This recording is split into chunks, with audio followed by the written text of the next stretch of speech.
7월 19일 금요일 저녁 금요 기도회에 참여하신 여러분을 주 예수 그리스도의 이름으로 축복합니다. 주중의 말씀으로 요한계시록의 말씀을 묵상하는 가운데 있죠. 요한계시록을 통해 우리의 신앙을 점검하고 다가올 미래를 준비하며 올바른 신앙생활을 영위하고자 합니다. 이 시간 여러분을 축복합니다. 오늘의 말씀은 요한계시록 13장 10절로 18절 말씀입니다. 많은 은혜가 있기를 바라며 마지막을 준비하는 성도로서 온전히 성경 전체를 보며 요한계시록의 말씀을 이해하고 기도 제목으로 삼아 우리의 삶에 하나님의 응답이 있기를 바랍니다. 오늘도 저와 여러분이 함께 은혜 받는 시간 되기를 원하고요. 오늘 말씀을 함께 합독하실 텐데 요한계시록 13장 10절로 18절 말씀 다 같이 합독하도록 하겠습니다. 요한계시록 13장 10절로 18절입니다. 요한계시록 13장 10절로 18절 말씀입니다. 사로잡힐 자는 사로잡혀 갈 것이요 칼에 죽을 자는 마땅히 칼에 죽을 것이니 성도들의 인내와 믿음이 여기 있느니라. 내가 봄에 또 다른 짐승이 땅에서 올라오니 어린 양같이 두 뿔이 있고 용처럼 말을 하더라. 그가 먼저 나온 짐승의 모든 권세를 그 앞에서 행하고 땅과 땅에 사는 자들을 처음 짐승에게 경배하게 하니 곧 죽게 되었던 상처가 나은 자니라. 큰 이적을 행하되 심지어 사람들 앞에서 불이 하늘로부터 땅에 내려오게 하고 짐승 앞에서 받은 바 이적을 행함으로 땅에 거하는 자들을 미혹하며 땅에 거하는 자들에게 이르기를 칼에 상하였다가 살아난 짐승을 위하여 우상을 만들라 하더라. 그가 권세를 받아 그 짐승의 우상에게 생기를 주어 그 짐승의 우상에게 말하게 하고 또 짐승의 우상에게 경배하지 아니하는 자는 며칠든지 다 죽이게 하더라. 그가 모든 자, 곧 작은 자나 큰 자나 부자나 가난한 자나 자유인이나 종들에게 그 오른손에나 이마에 표를 받게 하고 누구든지 이 표를 가진 자 외에는 매매를 못하게 하니 이 표는 곧 짐승의 이름이나 그 이름의 수라. 지혜가 여기 있으니 총명한 자는 그 짐승의 수를 세어보라. 그것은 사람의 수니 그의 수는 666이니라. 아멘. 오늘 본문 10절 말씀을 보면 사로잡힐 자는 사로잡혀 갈 것이요 칼에 죽을 자는 마땅히 칼에 죽을 것이니 성도들의 인내와 믿음이 여기 있느니라. 아멘. 이 본문의 말씀을 다른 번역서인 공동 번역서를 보면 잡혀갈 사람은 잡혀갈 것이며 칼을 맞아 죽을 사람은 칼을 맞아 죽을 것입니다.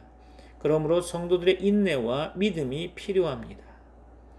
이렇게 기록되어 있죠. 여기 본문 10절 말씀은 구약성경 예레미야서의 말씀을 인용한 것으로 보여집니다. 예레미야서에 대해 잠깐 말씀드리면 여호와께서 세우신다 또는 여호와께서 풀어주신다라는 이름의 의미를 가진 선지자 예레미야의 선지서죠. 예레미야 선지자는 예루살렘 북동쪽 약 4km 떨어진 베냐민의 성읍 아나돗의 제사장이었던 힐기야의 아들로서 그는 잉태되기 전에 이미 성별, 구별되었다고 성경은 말씀하고 있죠. 그가 정식으로 소명을 받은 것은 요시야 왕 13년 때였죠. 그러니까 BC 627년경입니다. 그 후 예루살렘 멸망 직후까지 남왕국 유다를 중심으로 활동하면서 임박한 재난과 그에 따른 회개를 촉구했던 구약 대표적인 선지자 중 한 사람이죠. 자전적 성격이 강한 예레미야서를 통해서도 확인할 수 있듯이 그는 일명 눈물의 선지자라고 말할 정도로 영적 감수성이 예민했던 것으로 보입니다. 특히 그는 죄악을 심판하시려는 공의의 하나님과 그 심각성을 깨닫지 못하는 둔감한 백성 사이에서 내적으로 갈등하고 탄식하면서 예언할 수밖에 없었죠. 이런 측면에서 예레미야는 신약의 예수 그리스도를 예표하는 인물로 제시되기도 합니다. 한편 예레미야는 젊은 나이에 선지자로 부름받은 이후 하나님의 지시에 따라 결혼을 하지 못하고 또 가까운 사람들로부터 배척을 받는 등 개인적 행복은 뒤로 해야만 했죠. 뿐만 아니라 그는 조국의 멸망을 예언하면서 바벨론 왕을 섬길 것을 권면함으로 매국노요 거짓 선지자라는 오해를 받아 대적들로부터 심신의 압박은 물론 투옥당하고 살해 위협을 받기까지 합니다. 그는 예루살렘 함락과 남왕국 유다의 멸망 그리고 바벨론 포로라는 비극적인 역사 한가운데서 오직 하나님의 거룩한 입술로서 회개와 회복 그리고 메시아의 구원을 선포하면서 동족과 함께 고통과 탄식의 한 생애를 보냈던 선지자였습니다. 그 후에 그는 동족들에 의해 애굽으로 강제 연행되었고 그곳에서 잠시 예언 활동을 하다가 애굽 땅에서 최후를 맞은 것으로 추정되고 있죠. 그럼 성경 예레미야서를 살펴볼까요? 예레미야 15장 2절입니다. 그들이 만일 내게 말하기를 우리가 어디로 나아가리요 하거든 너는 그들에게 이르기를 여호와께서 이와 같이 말씀하시니라. 죽을 자는 죽음으로 나아가고 칼을 받을 자는 칼로 나아가고 기근을 당할 자는 기근으로 나아가고 포로될 자는 포로됨으로 나아갈지니라 하셨다 하라. 아멘. 한 구절 더 보겠습니다. 예레미야 43장 11절입니다.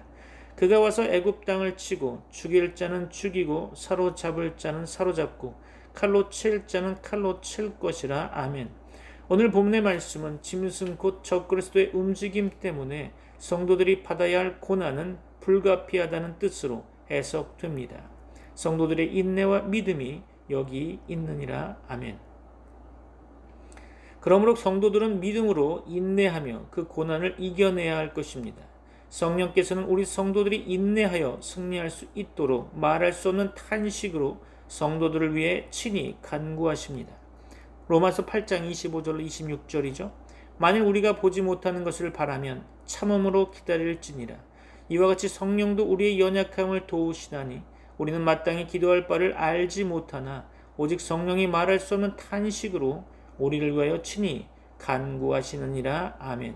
11절 오늘 본문 말씀에서 또 다른 짐승이 땅에서 올라오니 어린 양같이 두 뿔이 있고 용처럼 말을 하더라. 그렇죠? 여기 본문 말씀 가운데 땅에서 올라온 짐승은 성령 행세를 하는 사탄의 도구죠. 이 짐승도 어린 양같이 두 뿔이 있어서 마치 자신이 그리스도인 것처럼 흉내내는 것입니다. 그러나 이 짐승이 전하는 메시지는 그리스도의 말씀이 아니고 용의 말인 거죠. 본문 12절 말씀을 보면 그가 먼저 나온 짐승의 모든 권세를 그 앞에서 행하고 땅과 땅에 사는 자들을 처음 짐승에게 경배하게 하니 곧 죽게 되었던 상처가 나은 자니라. 그렇죠. 이 짐승은 성도들을 미혹하여 바다에서 올라온 짐승 곧 적그리스도 이 세상의 것들을 추구하며 그것들에게 경배하게 가르치는 거짓 선지자들을 의미합니다. 참고로 몇 구절 보려고 하는데요. 계시록 19장 20절입니다. 짐승이 잡히고 그 앞에서 표적을 행하던 거짓 선지자도 함께 잡혔으니 이는 짐승의 표를 받고 그의 우상에게 경배하던 자들을 표적으로 미혹하던 자라. 이 둘이 산채로 유황불 붙는 못에 던져지고. 그렇죠? 계시록 16장 13절로 14절입니다. 또 내가 보매 개구리 같은 새 더러운 영이 용의 입과 짐승의 입과 거짓 선지자의 입에서 나오니 그들은 귀신의 영이라. 이적을 행하여 온 천하 왕들에게 가서 하나님 곧 전능하신 이의 큰 날에 있을 전쟁을 위하여 그들을 모으더라. 그렇죠. 오늘 본문 13절 말씀 가운데 큰 이적을 행하되 심지어 사람들 앞에서 불이 하늘로부터 땅에 내려오게 하고. 그렇죠. 그들은 사람들이 깜짝 놀랄 정도로 큰 이적을 행하고 있습니다. 그러므로 성도들은 주의하고 또 경계해야 할 것입니다. 성경을 볼까요? 데살로니가 후서 2장 9절로 12절입니다. 악한 자의 나타남은 사탄의 활동을 따라 모든 능력과 표적과 거짓 기적과 불의의 모든 속임으로 멸망하는 자들에게 있으리니 이는 그들이 진리의 사랑을 받지 아니하여 구원함을 받지 못함이라. 이러므로 하나님이 미혹의 역사를 그들에게 보내사 거짓 것을 믿게 하심은 진리를 믿지 않고 불의를 좋아하는 모든 자들로 하여금 심판을 받게 하려 하심이라. 그렇습니다. 기억하시기 바랍니다. 기독교 신앙은 체험이나 이적에 의거한 신앙이 아닙니다. 기독교 신앙은 오직 하나님께서 계시하신 말씀에 기초하고 있어야 하는 것입니다. 그 말씀 이외의 다른 것을 강조하는 것은 모두 가짜인 것입니다. 세상 전문 용어로 짝퉁이라는 거죠. 마태복음 24장 24절 볼까요? 거짓 그리스도들과 거짓 선지자들이 일어나 큰 표적과 기사를 보여 할 수만 있으면 택하신 자들도 미혹하리라. 아멘. 짝퉁 복음을 전하는 가짜 목회자들은 그리스도께서 받아야 할 영광을 가로채면서 자기를 섬기는 것이 곧 그리스도를 섬기는 것이라고 복음을 둔갑시키고 있습니다. 성도들을 속이며 짝퉁 복음을 참 진리라고 열강을 토하고 있죠. 그들은 하나님 나라가 아니라 자기들의 왕국을 세우고 교인들 위해 군림합니다. 그러나 그들의 전략과 전술이 하도 교묘해서 일반 교인들은 알아차리기 어려운 경우가 많을 것입니다. 본문 14절 말씀 가운데 칼에 상하였다가 살아난 짐승을 위하여 우상을 만들라 하더라. 그렇죠. 거짓 선지자들은 교인들을 미혹하여 헛된 우상을 만들게 하고 그 우상을 섬기게 합니다. 많은 경우 그 우상은 거짓 선지자 자신들인 거죠. 본문 15절 말씀에서 그 짐승의 우상에게 생기를 주어 그 짐승의 우상으로 말하게 하고, 그렇죠? 그들은 심지어 우상에게 생기 곧 영을 불어 넣기도 합니다. 신기하죠? 그러므로 성도들은 속지 않도록 주의하고 또 주의해야 할 것입니다. 성도들은 오직 말씀에 의거하여 영을 분별해야 하겠죠. 여러분에게 분별의 영이 임하기를 축원합니다. 본문 16절로 17절 말씀에서 그가 모든 자, 곧 작은 자나 큰 자나 부자나 가난한 자나 자유인이나 종들에게 그 오른손에나 이마에 표를 받게 하고 누구든지 이 표를 가진 자 외에는 매매를 못하게 하니 이 표는 곧 짐승의 이름이나 그 이름의 수라. 그렇죠. 로마 시대에 황제 숭배를 거부했던 성도들은 상인 조합인 길드에 가입할 수 없었습니다. 그들은 때로 재산을 몰수당하기도 했죠. 그들은 시장에서 매매할 권한을 박탈당하고 절대 빈곤으로 내몰렸다고 합니다. 소문학 교회의 성도들이 그 대표적인 예죠. 본문 18절 말씀에서 지혜가 여기 있으니 총명한 자는 그 짐승의 수를 세어보라. 그것은 사람의 수니 그의 수는 666이니라. 그렇죠. 666은 바코드도 아니고 QR코드도 아닙니다. 또한 전자신분증도 아니고 동물 속에 집어넣는 칩도 아닙니다. 그것은 짐승 곧 사탄의 소유가 되어 사람을 경배하고 우상을 숭배하는 사람들을 총칭하는 것으로 보입니다. 성경은 지적하기를 그 수가 짐승의 수요 사람의 수라고 했습니다. 이 말을 무시하고 자꾸 다른 형상을 가져다 놓으면 안 되는 거죠. 18절 본문에서 중요한 구절은 바로 지혜가 여기 있으니 라는 것입니다. 오늘날을 살아가는 우리 성도들에게 필요한 것은 그것을 분별할 수 있는 하나님의 지혜인 것입니다. 고린도전서 1장 24절이죠. 오직 부르심을 받은 자들에게는 유대인이나 헬라인이나 그리스도는 하나님의 능력이요 하나님의 지혜니라. 아멘. 여러분에게 깨닫는 시간이 되기를 바랍니다. 말씀을 마무리하면서 정리하려고 합니다. 구약시대에는 그리스도의 속죄가 짐승의 제물로 표현되었습니다. 하나님의 택한 백성들은 어느 시대에나 똑같이 예수 그리스도의 속죄의 피로 구원을 받게 되는 것이죠. 속죄 신앙의 참 신앙이라고 말씀드리는 것입니다. 우리의 의는 이것뿐 예수의 피밖에 없네 라는 찬양 가사가 떠오르는데요. 성도가 자신의 죄와 세상의 악과 마귀의 시험을 이길 수 있는 유일한 길은 오직 예수 그리스도의 피밖에 없다는 것을 기억하시기 바랍니다. 그러나 속죄 신앙이 없는 자는 실패할 것입니다. 구원은 종교적 형식에 있지 않고 속죄 신앙 여부에 있는 것이죠. 속죄 신앙을 가진 자들만 죽임을 당한 어린 양의 생명책에 그 이름이 기록될 것이며 그렇지 못한 자들은 말세에 나타날 첫 그리스도에게 굴복당할 것입니다. 하나님께서는 의로우심으로 악한 자들의 악에 대해 공의로 징벌하실 것입니다. 성도들을 사로잡는 첫 그리스도는 마지막 날에 하나님께 사로잡힐 것입니다. 성도들을 칼로 죽이는 자는 마지막 날에 하나님의 심판의 칼에 죽임을 당할 것입니다. 그러나 그런 환경 가운데 성도들에게 필요한 것은 인내와 믿음인 거죠. 진실한 성도들은 오직 예수 그리스도만 믿고 따르며 고난 중에 참고 기다릴 것입니다. 사도 요한은 오늘 본문 11절 말씀에서 또 다른 짐승을 보았는데 그것은 어린 양 같았다고 표현하고 있죠. 이 둘째 짐승은 계시록 16장 이하에서는 거짓 선지자로 불리며 배교한 교회를 가리킨다고 봅니다. 그것이 땅에서 올라오는 것은 그것의 근원을 보이고 있는데요. 그 근원이 땅이라는 거죠. 배교한 교회는 세상에 속해 있습니다.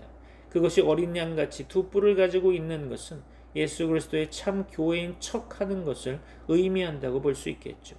그러나 그것이 전하는 말은 사탄의 말들이며 하나님의 말씀이 아닌 것입니다.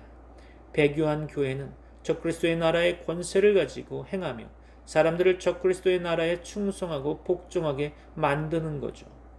주의 재림 직전에 나타나는 배교한 교회가 오늘 본문 13절로 15절 말씀에 언급한 바와 같이 기적을 행하는 은사주의 교회일 것으로 추정됩니다. 마태복음 24장에서 예수님이 친히 말씀하신 바를 보면 주께서는 재림 직전에 거짓 그리스도들과 거짓 선지자들이 일어나 큰 표적과 기사를 보이어 할 수만 있으면 택하신 자들도 미혹하게 하리라 라고 말씀하셨죠. 사도 바울도 데살로니가에 보내는 두 번째 편지에서 악한 자의 나타남은 사탄의 활동을 따라 모든 능력과 표적과 거짓 기적과 불의의 모든 속임으로 멸망하는 자들에게 있으리니 라고 예언했습니다. 또 배교한 교회는 사람들에게 우상 숭배를 강요하며 그것을 거절하는 자들을 죽일 것입니다. 참으로 무서운 일이 아닐 수 없죠. 요즘 언론 미디어에서 방송한 이단 사이비들의 자신들의 교리를 따르지 않는 사람들을 죽이는 일들을 비일비재하게 행하고 있음을 보면서 성경 말씀을 기억해 봅니다. 비단 이단 교회들 뿐만 아니겠죠. 그 배교한 교회는 사람들로 오른손에나 이마에 짐승의 표를 받게 하고 그 표 없이는 매매를 못하게 할 것으로 성경은 묘사하고 있죠. 이런 일은 장차 문자 그대로 이루어질 수도 있겠지만 또한 성경은 이를 상징적으로 나타내고 있음도 간과해서는 안 될 것입니다. 성경 히브리어는 문자가 숫자를 포함하고 있기에 그 숫자의 의미를 문자로 해석하는 게마트리아 연구하는 학자들에게 있어서 666에 대해서는 다양한 이름들을 제시하고 있습니다. 로마 사람, 로마 왕국, 로마 황제 네로, 이탈리아 교회, 하나님의 아들의 대리자 교황 등 다 666이 된다고 합니다. 그래서인지 종교개혁자들과 특별히 루터와 칼빈, 존 낙스, 존 웨슬리, 조나단 에드워드 등 다수의 개혁자들이 로마 천주교와 교황을 그 짐승으로 보았던 것 같습니다.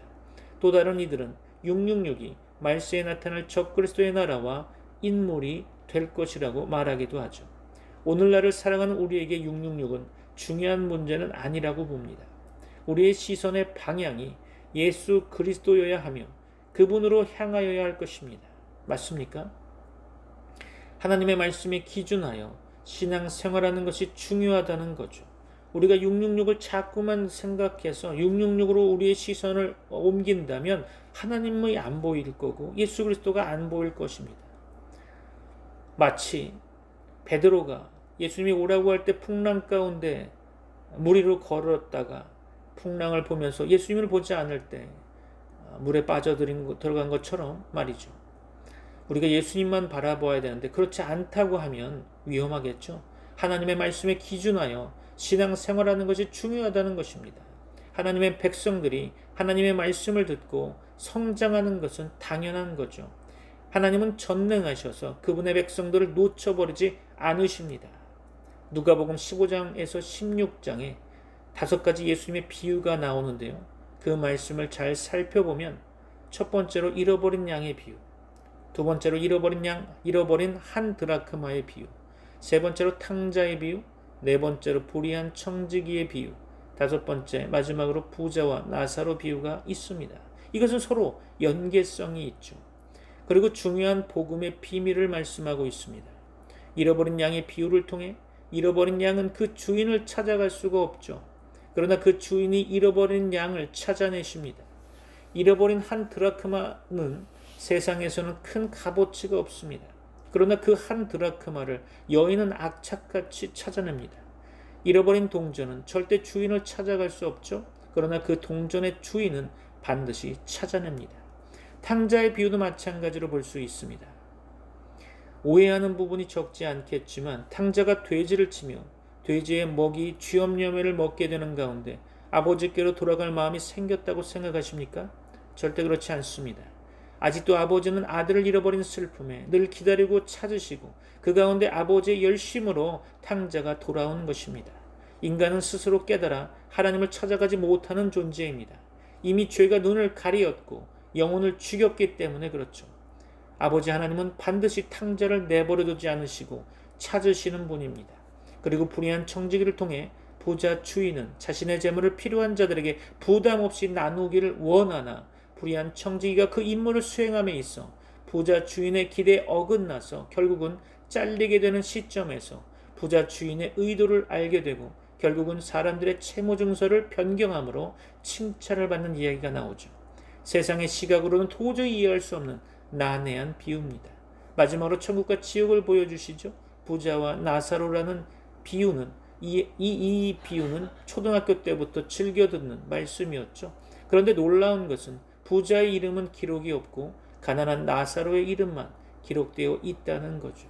우리에게 시사하는 바가 크다고 봅니다. 여하간 우리는 다시 계시록 본문으로 돌아와서 하나님은 하나님의 백성을 절대 포기하지 않고 절대 놓치지 않으신다는 것입니다. 소돔과 고모라 성이 의인 열이 없어서 멸망을 당하는 그때에도 하나님은 아브라함의 조카 롯을 기억하시고 그 가정을 건지셨습니다. 우리의 믿음이 연약해도 그 믿음을 주시는 하나님을 신뢰하며 한 걸음 한 걸음 나아가야 할 것입니다. 그것이 신앙 생활인 거죠. 말씀을 정리하겠습니다. 결단의 시간이 되기를 소망합니다. 우리는 속죄 신앙을 가져야 할 것입니다. 예수 그리스도의 보혈의 피가 우리의 모든 죄를 담당하시고 그러므로 말미암아 우리에게 구원의 소망이 있게 된 것임을 기억하셔야 할 것입니다. 아울러 은사주의, 신비주의, 기적주의 등 우리는 이를 경계해야 할 것입니다. 성경은 우리에게 주의하라고 경고하고 있죠. 그리고 우상 숭배를 조심해야 할 것입니다. 우리의 본성 속에 자리 잡은 죄성은 우리를 끊임없이 우상에게로 달려가게 할 것입니다. 우리의 신앙을 점검하고 날마다 하나님이 주시는 말씀을 사모하고 우리의 삶을 이루어 나가야 하는 것이 우리의 신앙생활이 되어야 할 것입니다. 마지막으로 주 예수님 재림 직전에 나타날 여러 현상들을 기억하며 우리의 삶을 점검해야 하겠죠. 적그리스도가 나타나고 거짓 선지자가 출현하며 많은 신앙인들을 미혹하게 될 이때 많은 혼란과 핍박의 때가 올 것입니다. 여러분에게 하나님의 은혜가 가득 넘치기를 소망합니다. 여러분을 축복합니다. 기도하겠습니다. 지금은 우리 주 예수 그리스도의 은혜와 하나님의 사랑과 성령님의 교통하심이 트리니티 미라클 교회 모든 권속들과 세계의 교회 위에 이제부터 영원까지 함께 있을지어다. 아멘. The love of the Lord, His deep grace, tears and blood shed for me.